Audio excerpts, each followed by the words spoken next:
Welcome, welcome to the Social Ads University Facebook Pay to Play webinar free training. That was the longest title ever.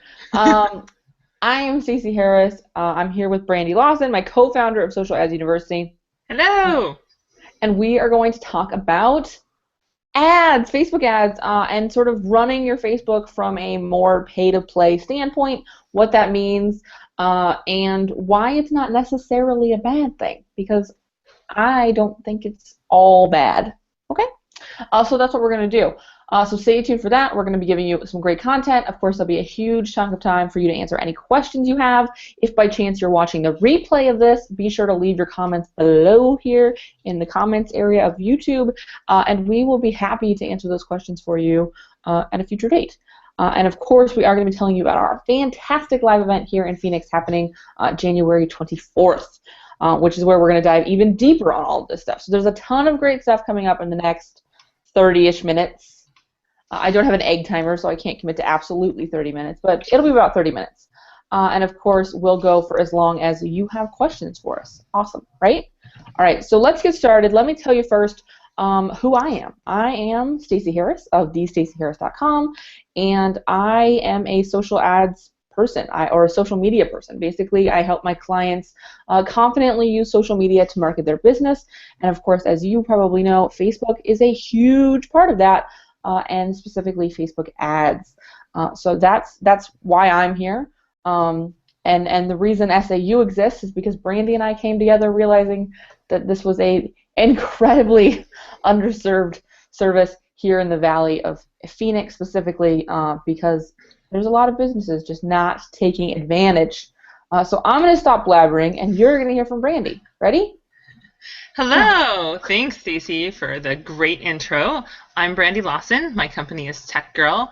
I'm a marketing technologist, and what that means is that I help companies with their online presence, digital marketing, and business automation. So basically taking advantage of technology to really move your business forward. One of those things is social media. And I've heard from a lot of people, and there's been a lot of chatter about the changes that are coming to Facebook, the fact that promoted pins are now available to everyone, and there's not a lot of clarity around how does this work? Do I have to do this? How much should I spend? So that's, Stacey and I got together and we were like, there needs to be more information, there needs to be more tangible information, and people need to understand better how to leverage these opportunities, because they really are opportunities. It's not just Facebook going, hey, we're in this to make a buck, and so now put the money on the table. It really is an opportunity to get your business in front of the right people. So that's why we're here to talk about that. Exactly. So that's what we're going to bring to you today. That's what we're going to talk about. Like I said, be sure to ask any questions you have at any time. We'll either get to it right then, or we will get to it at the end of our little show here. But we will get to it, so be sure to leave those for us. Say hi.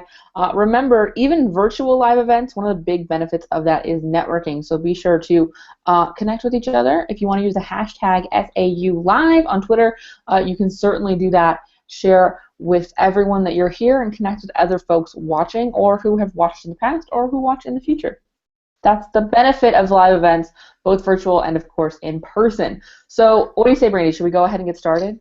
I think we jump into it.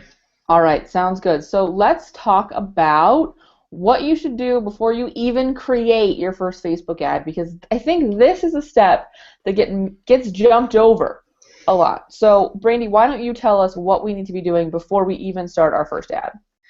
It's really exciting to kind of get into Facebook and be like, oh, I'm going to create this thing, and to think about all the responses you're going to get. But before you even begin, like any traditional marketing, you really have to think about what are you willing to pay to have users do? Are you trying to get page likes? Are you trying to get people to a webinar? Are you trying to get them to your website, read your blog? What is your objective? What is your goal? What do you care about? What do you care enough about to pay money for? Because if you go into the Power Editor, or if you go to create your first ad and you don't know, if you're not really just totally clear about what you want those people to do, you're going to waste your money. You're going to fall flat on your face, because everything about that ad, everything about who you're talking to, and when you're running the ad, and the pictures you're using, everything about that has to be built around your single, very clear objective. So before you open the editor, before you go read the online tutorial, before you do anything, know what you're trying to accomplish with your Facebook advertising. And it could be a very specific thing, like a webinar, an event, or it could be list building. But if it's list building, again, you need to know exactly what action you want those people to take.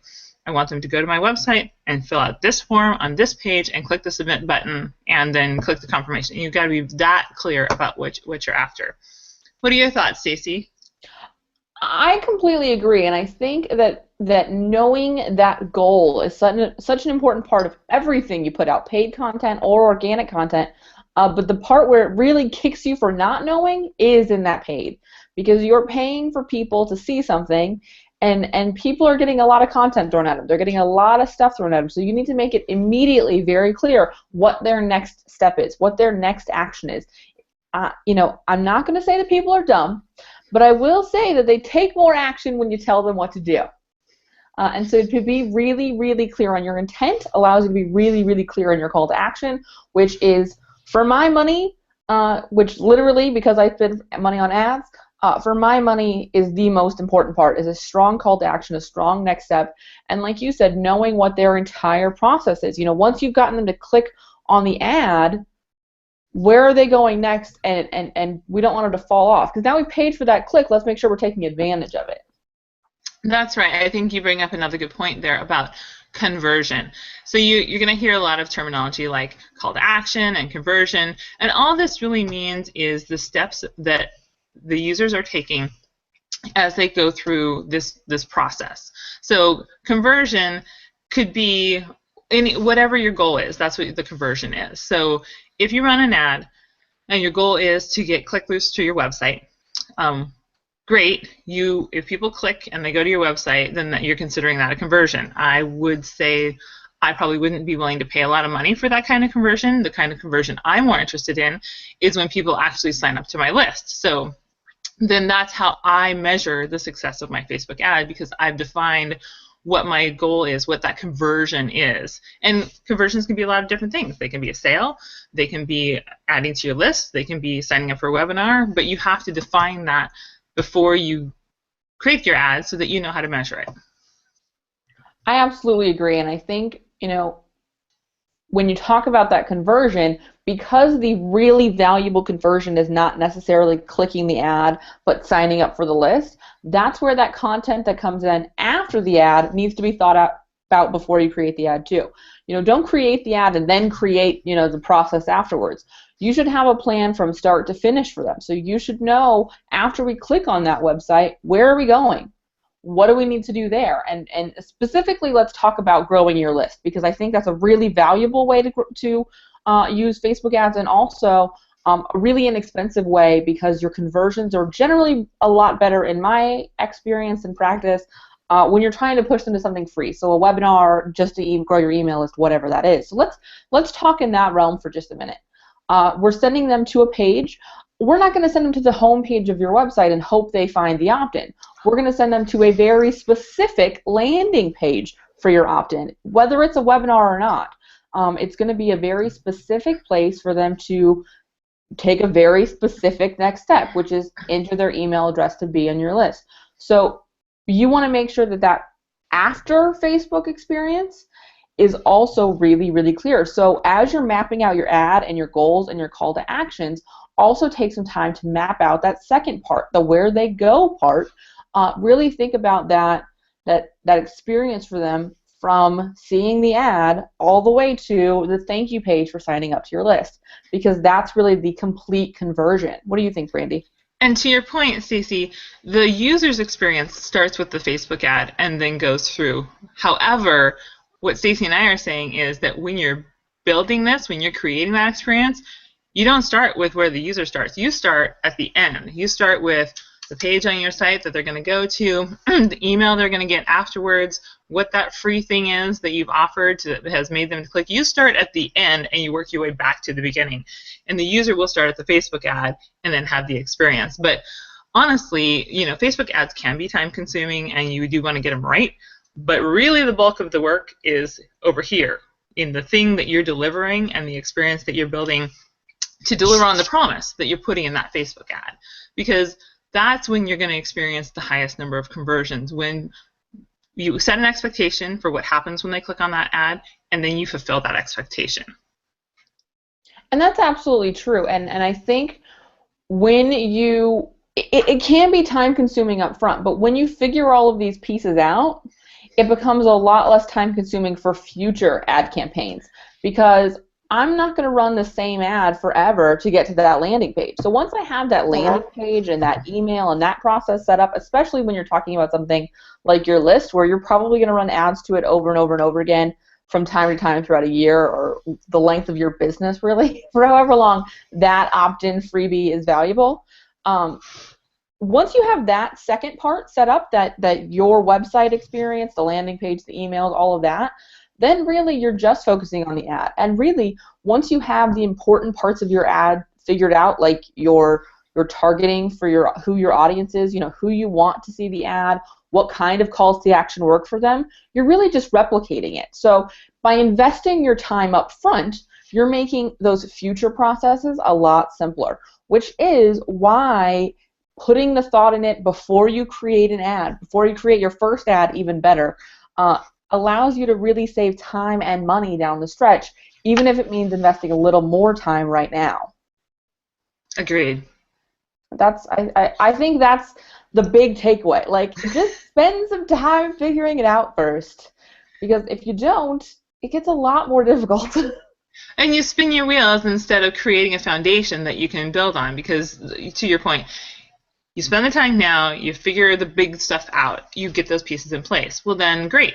You've already got the big chunks, and then you can create a new ad because you already have all your targeting in place. You can tweak this title because all the pieces are already in place. So build your solid foundation, and then when you get to the creating the ads part, it becomes a lot easier.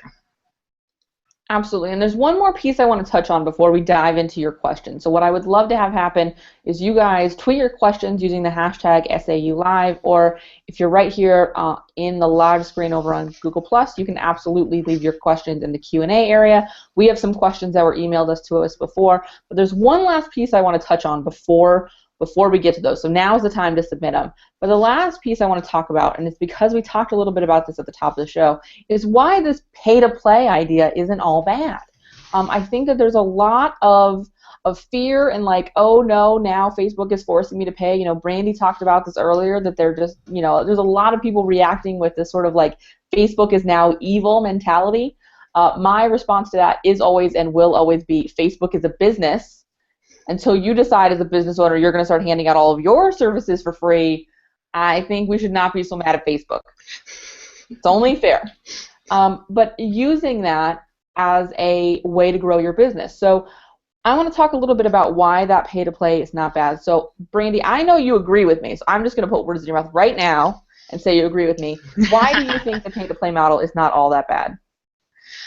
Well, Facebook, like any other medium on the web, has matured. Social media blew up on the scene, and everybody started taking advantage of it, and then they started figuring out how to use it for business, and then the party poopers come in, and they start using it nefariously, and they ruin it for everyone. And that's a lot of what happened. There's a lot of, I'd say, in Stacey's term, douchebaggery happening with Facebook pages.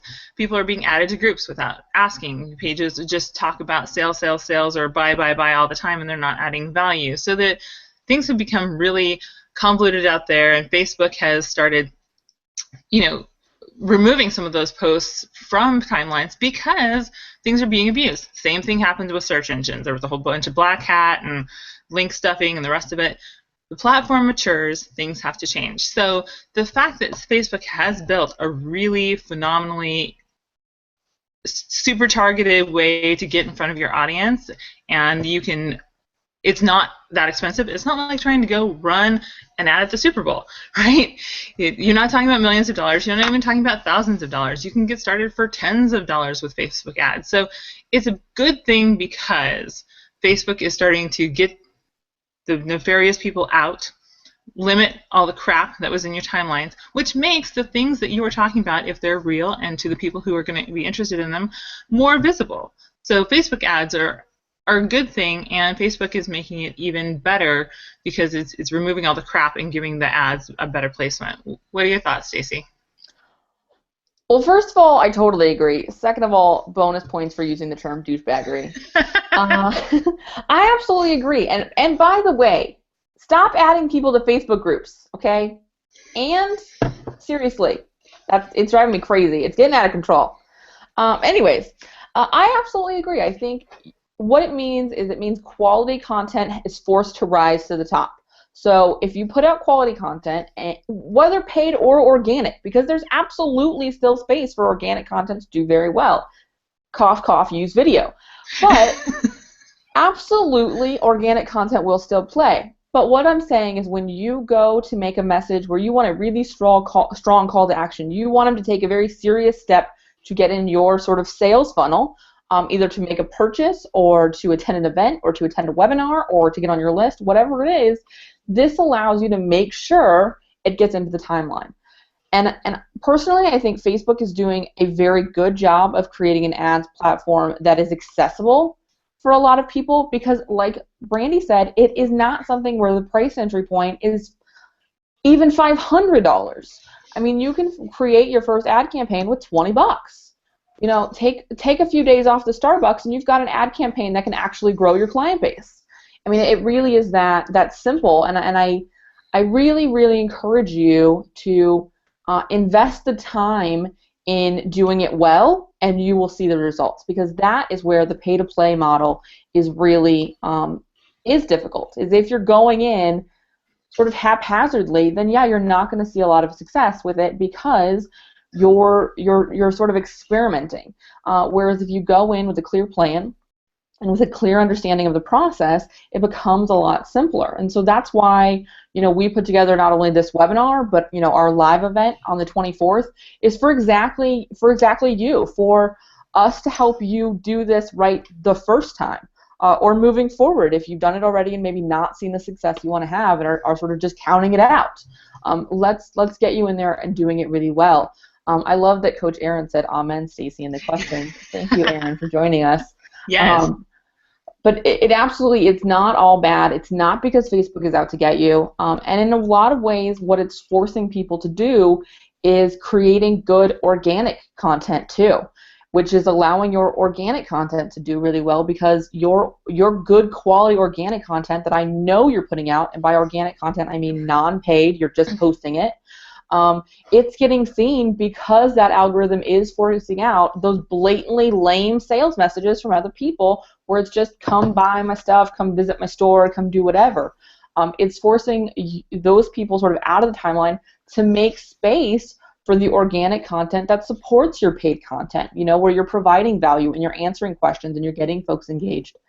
That is one of the biggest benefits of the pay-to-play model. And I think when you put it in real terms, you know, I read some stats a couple of weeks ago now, and it's like the average person likes like 1,500 pages and has like a minimum of 500 friends. Like, that's a lot of content to get in front of you at any one time. Have you ever watched your Twitter feed? Just don't respond to anything. Just watch it sort of like refresh. It'll give you a headache, and B, you'll realize that paid advertising and algorithms on Facebook necessary, because you're following a ton of stuff there. There's no way that it would be in front of anyone long enough to matter. So that's my soapbox about paid advertising. I have one other soapbox, but I'm going to refrain from getting on the boosted posts. Don't do boosted posts. That's all I'll say. I was waiting for it. We need more. Okay. Boosted posts are a waste of your money. You cannot target them as specifically as you can a post created in Ads Manager, or even better, the Power Editor. Again, if you want to know what either of those things mean, attend the event on January 24th.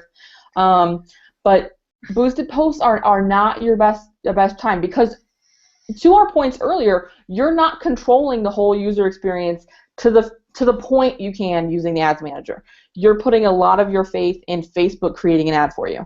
I think that's the best, least angry way to put it. What do you think, Brandy? It's back to, yeah, a boosted post is going to get in front of more people, but what is that money getting you? more people reading some rant you had, more people reading a picture that you posted, more people reading what. If you are specifically going and creating an ad and have the whole conversions defined, then you know what your money's getting you. When you click on boost this post, who knows what your money's getting you because you haven't defined it. There's nothing, no goal oriented there besides not being able to target more, et cetera, et cetera. Unless that post you've crafted as an ad and you decide to boost it, again, Stacey would say no, but there's no intent there. If you really just want to fund Facebook's pocketbook, boost a post. I like that. And Stacey still says no boosted posts. All right, so let's dive in, and before we answer your questions, I want to tell you guys about the event we're doing because I've mentioned it a few times, and I feel like you guys know that this is going to be amazing and fantastic, and you want to join us. So let me tell you how. If you go to tickets.socialadsu.com, I think that's correct. That's right. You will find the page that has all of the information about the event. And also your ability to purchase the ticket for January 24th. Now, this event is happening in downtown Phoenix at the Phoenix Public Library, the Burton Bar location. It's going to be happening from 9 a.m. to 1 p.m. And it's going to be Brandy and I doing way more of this. We're going to talk about the Power Editor. We're going to talk about Ads Manager. We're going to talk more about why you should never boost post. I think Brandy has built in a section for me to talk about that. Yeah.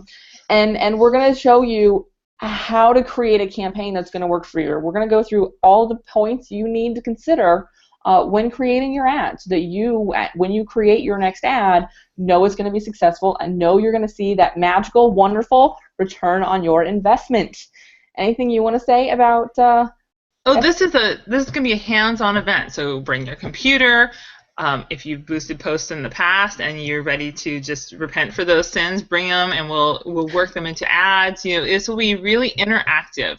It will be, if you've spent money already on Facebook ads and been disappointed or been confused, this is the event for you because we're going to go through and clarify those things. You can bring your ads, you can bring the pieces that you have or the pieces that you don't have, and we'll help you put those all together so that when you leave, you have confidence in creating Facebook ads, you know what needs to happen, and if you've came with pieces, you leave with knowing how to put those together to make things successful. And hands down, my favorite part of this event is that we've made it purposely so it's very small. So we're going to answer your questions. We're going to talk about your business. We're not going to talk about theories. We're not going to talk about ideas or what might work for you. We're going to have time to answer your questions. So you can say, I created this ad. Why didn't it work? Or what could I have done different? Or this is the kind of business I have. Should I be focusing on sales ads or list building ads?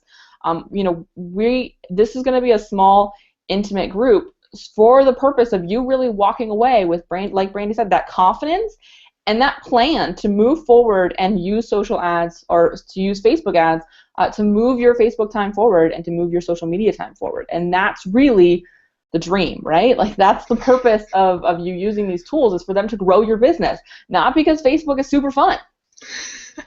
or because you really enjoy just spending countless hours creating ads.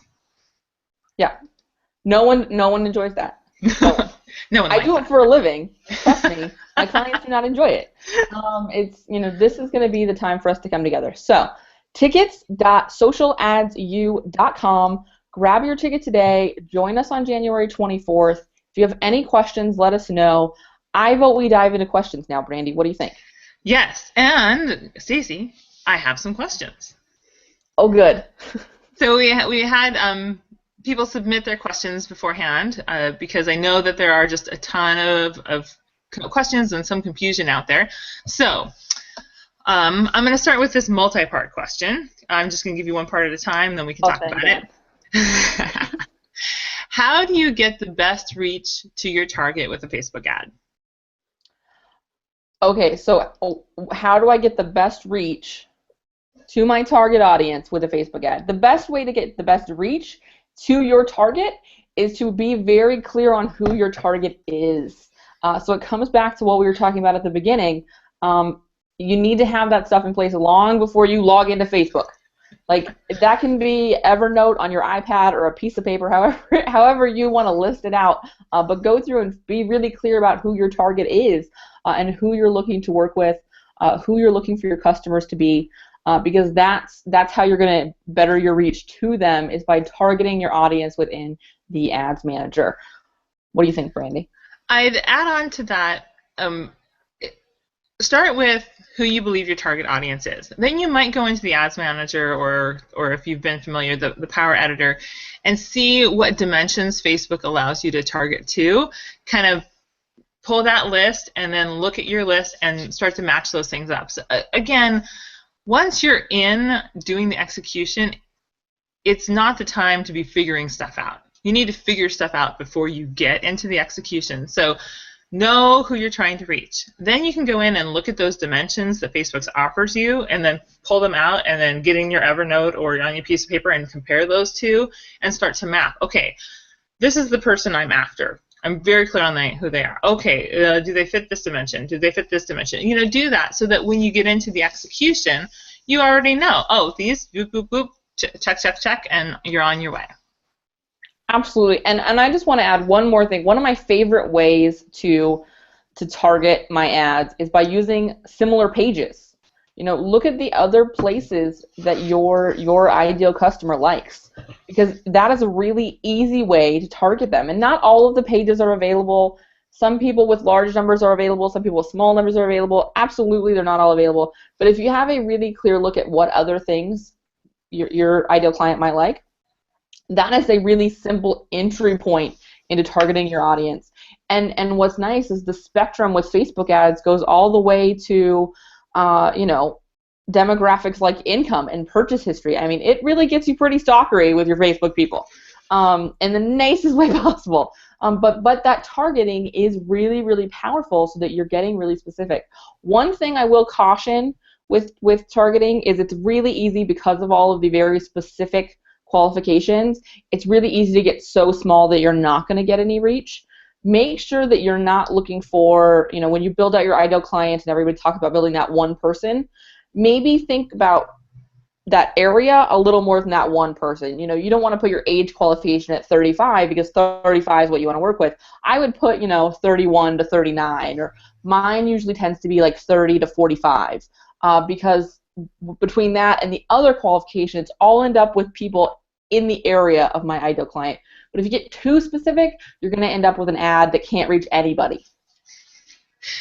Like that guy who targeted his roommate with Facebook ads. Like, you can get that specific, but like I said, stalkery.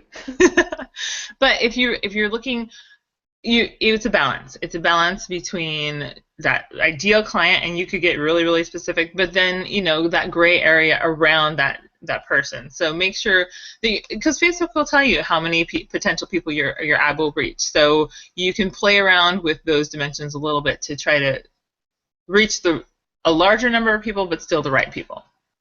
And what I would say is if your budget is small, that number being a little smaller is better. If your budget is large, that number being a little larger is helpful.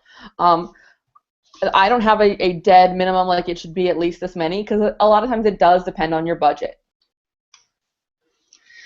So I think we're ready for our next question. Cool. When should I run ads? Just for a launch, or several times a week? I don't know about several times a week. It depends on your business, which is like the worst answer ever. But as we go through these questions, you'll find it's the answer to a lot of them. I run more ads when I'm launching, but I do run ads from time to time for just the sake of list growth. A lot of it is going to be dependent on two pieces: your business and your budget. One thing that I think not nearly enough small business owners and solopreneurs have is a marketing budget, is an ads budget. You should know exactly how much you can afford to spend every month, because that's going to be a big predictor in whether you run ads several times a week or not. Because if you don't have a very large budget, several ads a week is going to burn up that budget pretty quickly. So like I said, it's going to depend. I do run them at launch time, but I don't only run them at launch time. The one thing I'll caution with Facebook ads and when to run them is around the holidays, starting around Thanksgiving through New Year's, I don't run my list building ads. I don't run ads to my free challenge. I run ads to if I'm doing any sort of holiday sale, I'll run it to that. If I'm doing a specific training around, getting, making money during the holiday season or something very specific that's happening right then, I will run ads, but I will not run a general list growth kind of ad during a peak season like that. So that's something to consider. What do you think, Brandy? I agree with that. My perspective is further, it should be guided by what you're trying to achieve. If you are in a period where you're like, okay, list growth is my number one goal, here's my budget, then yeah, you may be running Facebook ads for several weeks in a row or several times a week. But if you are in a period where you are working towards a launch and you're not ready to launch yet, or if you don't have any new content to offer, but then suddenly you do have new content to offer, those are the events that should drive your Facebook ads. There is no magic formula for put in X and Y and you get Z. Because every business is different, every budget is different, every objective is different. So you have to decide what it is you're trying to achieve and then use all of your marketing, including Facebook ads, to get you to that goal. Absolutely. So I want to jump in here because we do have a question from a live audience member. Yeah. Erin from Coach Erin is here. Hi, Erin. She asked, is it better to run an ad to a custom tab on Facebook or to your website? Does it matter? So Brandy, why don't you kick us off? It depends on what you're trying to get your I just wanted to not be me that said that. Well, a custom tab on Facebook, okay, you know your audience. You know their comfort level. So if a custom tab on Facebook, if keeping them in Facebook keeps them in a comfort zone and drives them to do the next thing you want them to do, then a custom tab on Facebook is great. And if you've nailed how to do that, awesome. If it gets it to your goal, absolutely. But if your audience is ambivalent about if they stay on Facebook or not, and your website does a better job, because you obviously have more control there, and your website does a better job of getting them to what you want to happen, or to even delivering on the promise that you made in the ad. So if the promise you made in the ad is that you're going to give them a video and it's way better to do that from your website, then shoot them to your website. So it depends on the outcome you're after, but either one would be appropriate depending on your goal. Stacey? I agree. It does depend. I'm going to go a little deeper with some suggestions where it might be nice. If you are somebody who runs your email list through MailChimp, MailChimp has actually a pretty good custom tab. So maybe if it's just a list growth, it's just, hey, join us for, and I will email you this series of emails. Then maybe to a tab like that where they can opt in right inside of Facebook is really helpful.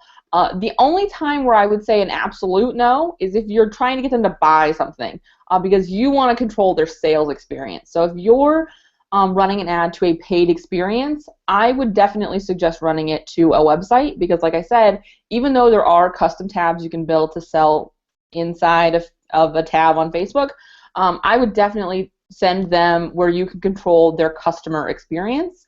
But again, like Brandy said, it depends on your goals. It depends on what you're looking for and the comfort level of your customer. I know I have a client whose customer demographic is significantly older. They're in their 60s, 70s, 80s. They're on Facebook because their grandkids have gotten them onto Facebook.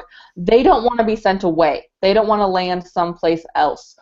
So keeping them inside of Facebook, especially for an opt-in or to learn about something specifically, sending them to a Facebook tab and keeping them where they're comfortable gives a much more smoother experience for them, so that's really important.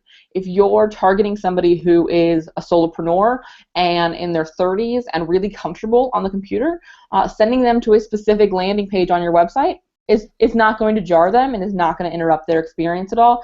In fact, for me, as somebody in that demographic, I would be more jarred by staying in Facebook because it would be weird for me.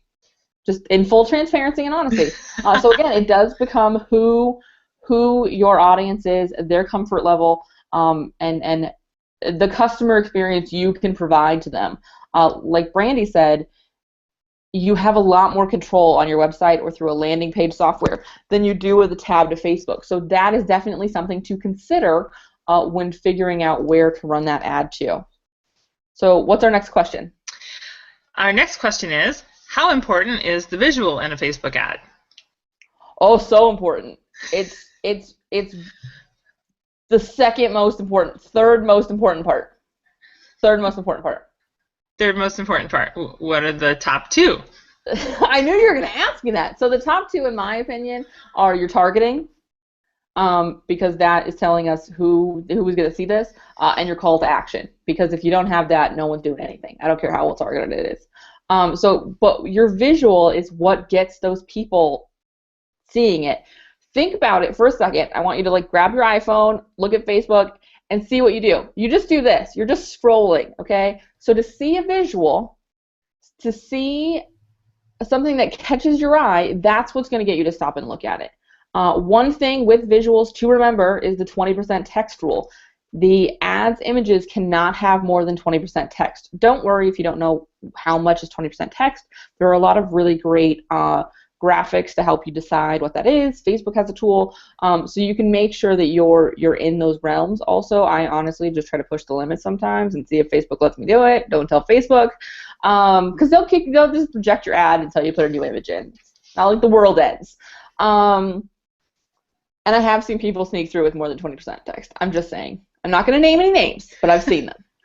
But your graphic is what's calling attention. Your graphic is what's getting eyes on the ad. Your graphic is what's getting eyes on your call to action. That's really your first sort of hook. What do you think, Brandy? Well, the old adage is a picture's worth 1,000 words, right? And people don't like to read. So that image is really your way to make an impression about what you're offering and to get to hook the person. Like Stacey said, scroll, scroll, scroll, scroll.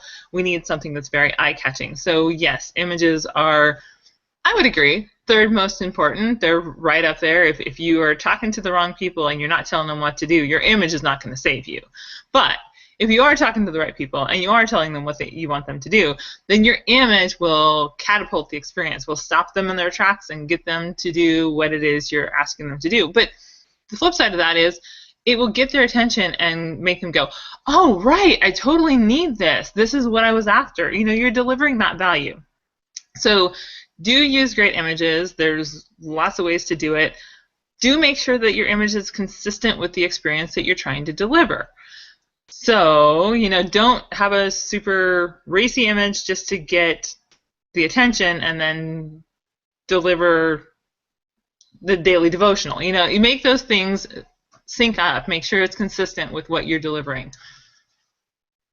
Absolutely. I think that's a great point, is making sure, and I would even go a step further to make sure it's on brand, because as you run more and more ads to those people, you know, your ad may show up in front of the same person who's not a fan of your page and who does not have a ton of experience with your brand a few times, especially if, you know, over the course of you running several ads, and so making sure that your brand is recognizable in those ads. You know, one of the things I do for my own brand is my ads almost always include a photo of me, because when you land on any part of my website, you will see a gigantic picture of me, because apparently I'm a little bit self-obsessed.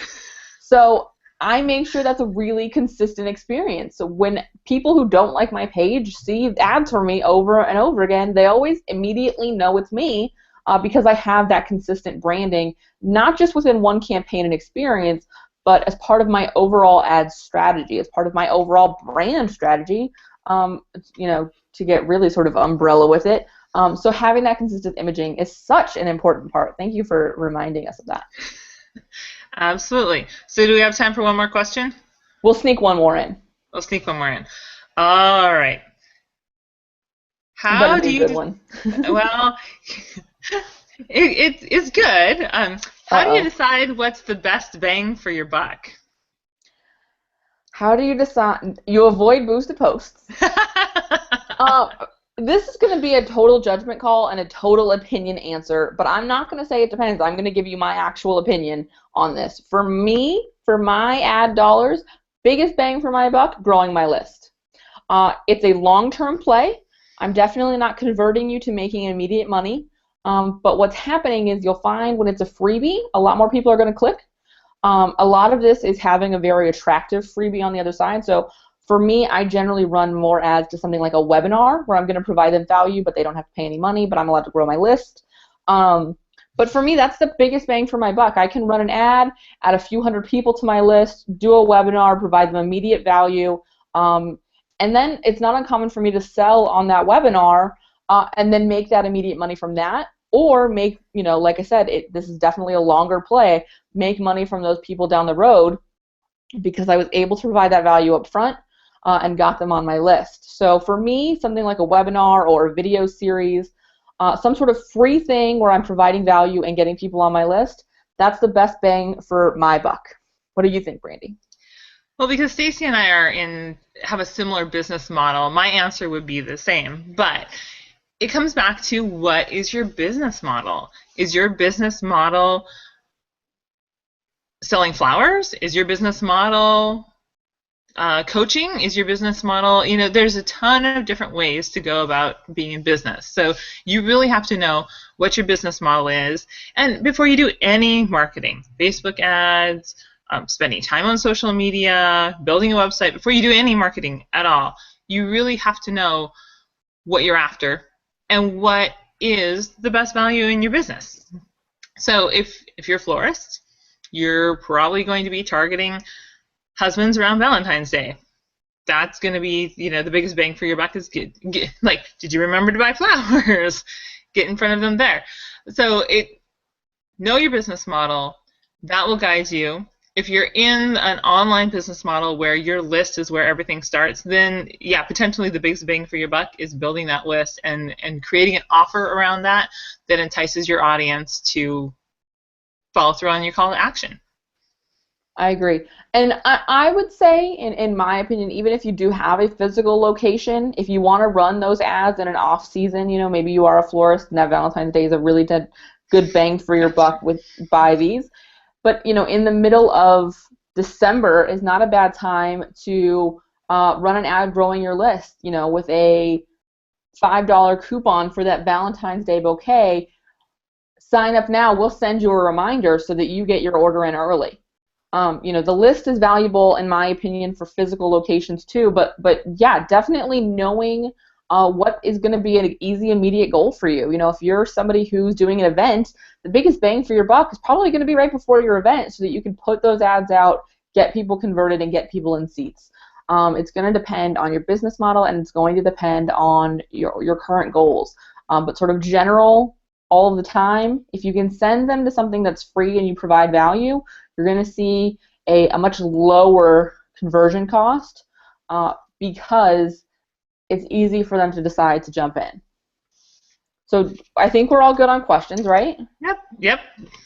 Awesome. So before we close it up, I just want to remind everybody, go to tickets.socialadsU.com to join us live and in person here in Phoenix, January 24th. And I hope to see you all there. Brandy, do you want to see them or just don't? I really would like to see them, because I know so many people are struggling with these changes. They have a lot of questions. They've got pieces. They've started. They've stopped. They've run an ad. It wasn't successful. So we can help you. Bring your pieces. Come. Let's fix it. Let's get you on the right track, because it can be such a powerful tool to grow your business. You should be using it. Absolutely. And I hope we see everybody there. Thank you for spending some of your Saturday morning with us. If you're watching the replay, thank you for spending just some of your day with us. And we will see you guys January 24th. If for some reason you cannot make the January 24th event, do go to socialadsu.com, get on our list, and that way you can find out about future events, because I will, no spoilers, but this might not be the last event we ever do. I'm just saying. And Facebook's not the only social network out there. It's not even the only one with an ads platform.